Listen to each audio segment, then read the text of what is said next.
Dilluns a la vesprada hi havia una cita al trinquet Miguel Canya per a combatre la ressaca emocional que deixava el torneig d'estiu de la Pobla amb més pilota.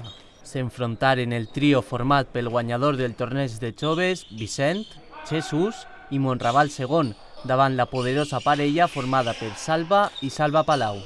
La partida no va tindre color, ja que l'experiència de la parella de color roig es va fer notar des d'un principi i dominar en el trinquet a plaer amb un clar 60-25. La setmana prosseguia amb més partides programades, esta vegada de frontó, pertanyent al trofeu Eneri de Castelló, que va enfrontar un partit de lliga de classificació entre Pujol II i Bueno davant José Salvador i Adrián.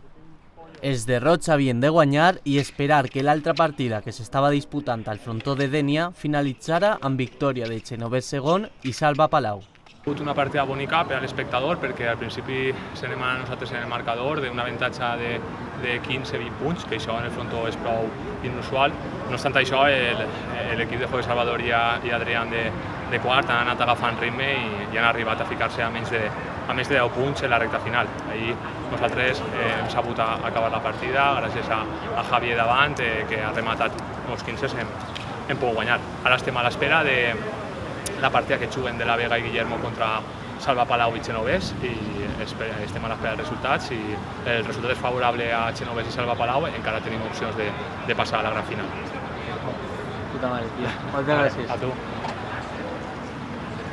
El partit, això sí, va tindre un clar dominador des d'un principi, ja que el marcador començava amb un 23-3 per als rojos, que dominaren la pista amb Pujol davant i Bueno per darrere, aprofitant la negació de José Salvador i el desànim d'Adrián.